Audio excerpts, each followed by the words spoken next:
생활비는 누구나 고민하는 주제예요. 사람들은 자신이 번 돈으로 얼마나 쓰고 얼마나 아껴야 할지를 끊임없이 생각하죠. 하지만 궁극적으로 생활비는 누가 정하느냐라는 질문에 대해 많은 사람들이 쉽게 답하지 못해요. 대부분은 막연히 형편에 맞게 쓰면 되지라고 생각하지만 형편이라는 것도 개인마다 차이가 크고 살아가는 방식에 따라 그 내용도 천차만별이에요. 이 글에서는 생활비가 어떻게 결정되는지 그리고 그 과정에서 고려해야 할 여러 요인들을 깊이 있게 다뤄볼게요. 더불어 실제 사례를 들어 왜 본인 형편대로 사는 것이 중요한지에 대해 이야기해 보겠습니다. 1. 생활비는 절대적인 것이 아니다. 상대성의 원리.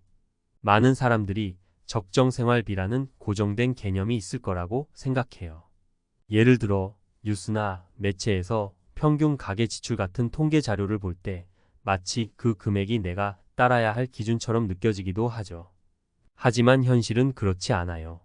생활비는 절대적인 금액이 아니며 각자 처한 상황과 환경에 따라 얼마든지 다를 수 있어요. 사례 1. 소득과 지출의 비율. 소득이 높다고 생활비가 많은 건 아니다. 먼저 첫 번째 사례로 A씨를 들 수 있어요.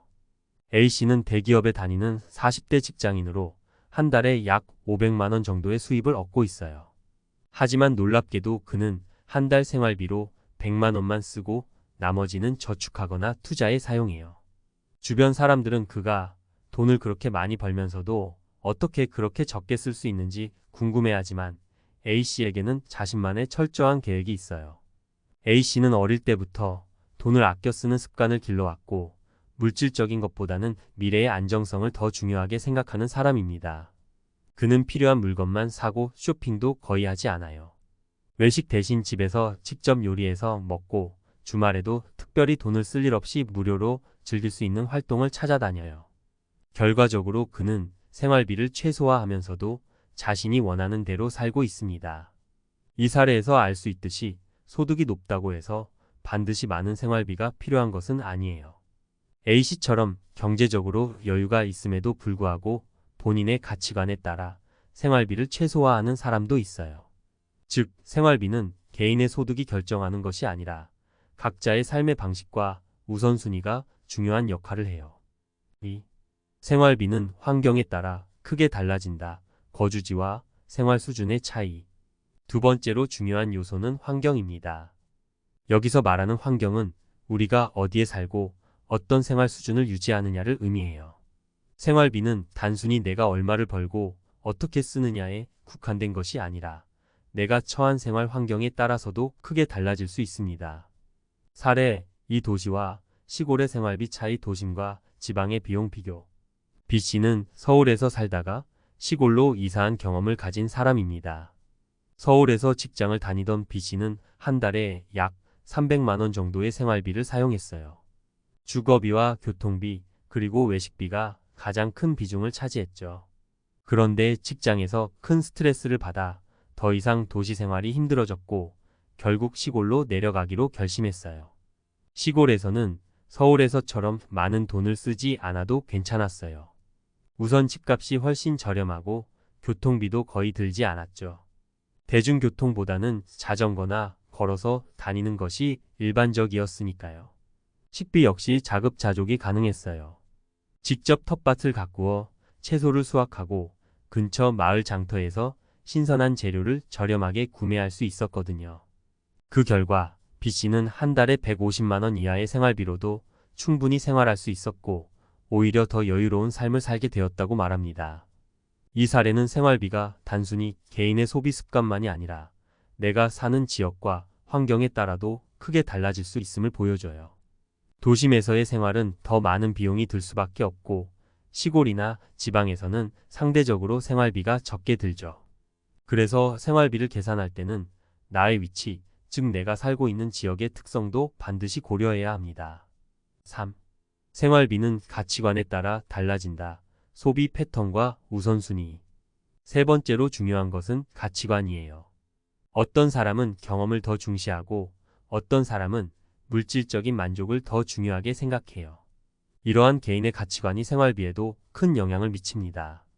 사례 3. 소비 우선순위의 차이. 경험을 중시하는 사람 BS 물질을 중시하는 사람. C씨와 D씨는 같은 소득을 가지고 있지만 생활비의 구조가 완전히 다릅니다.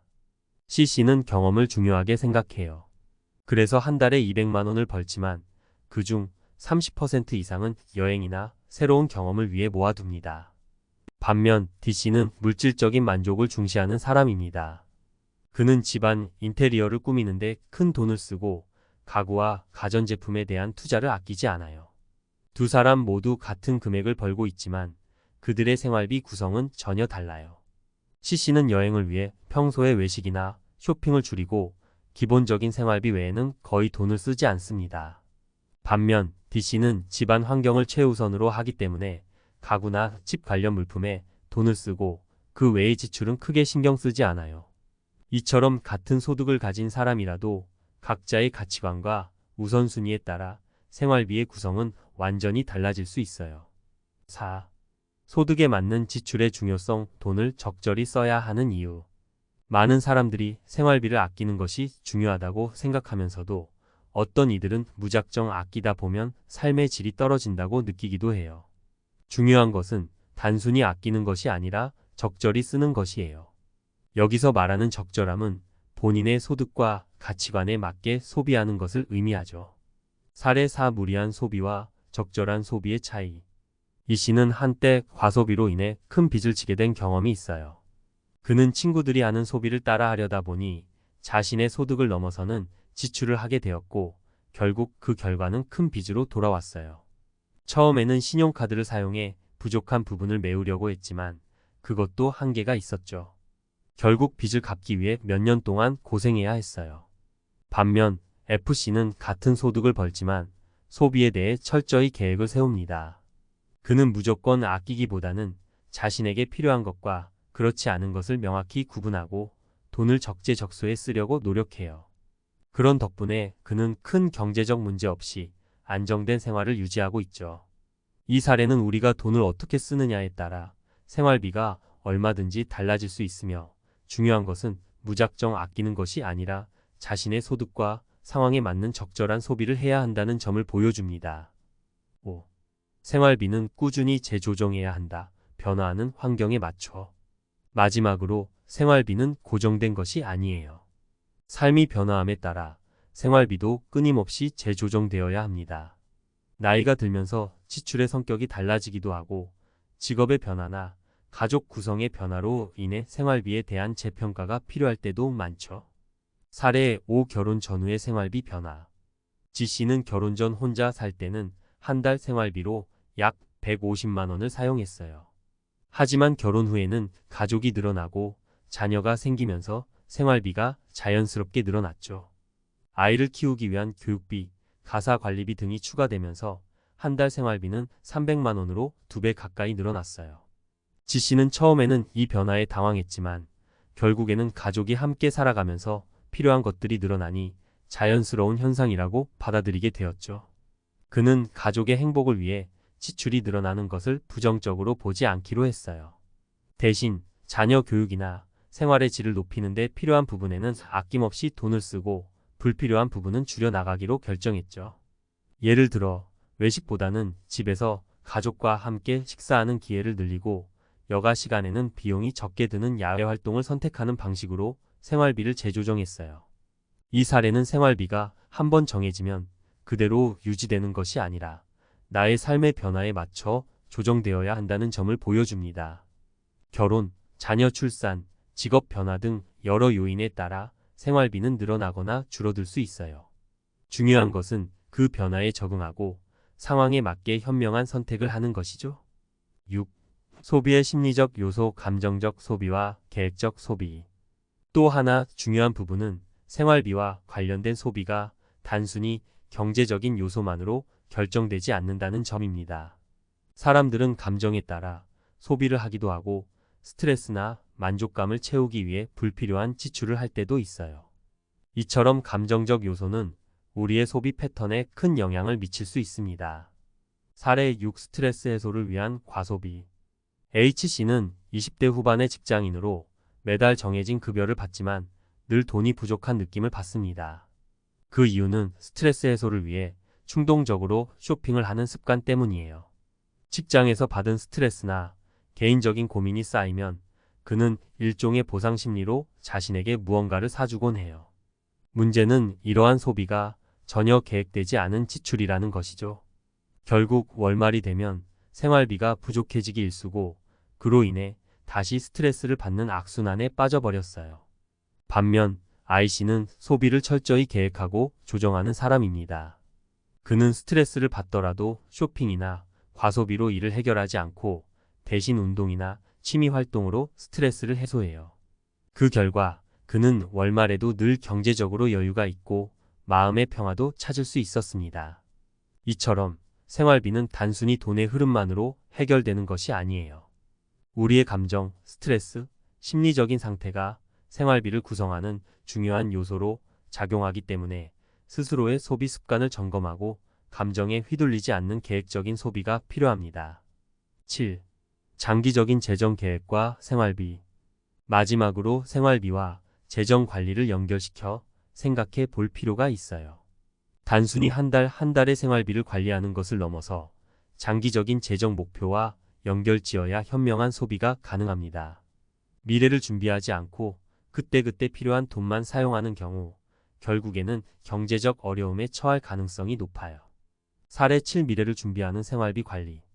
J씨는 젊었을 때부터 철저한 재정 계획을 세워 생활비를 관리해 왔어요.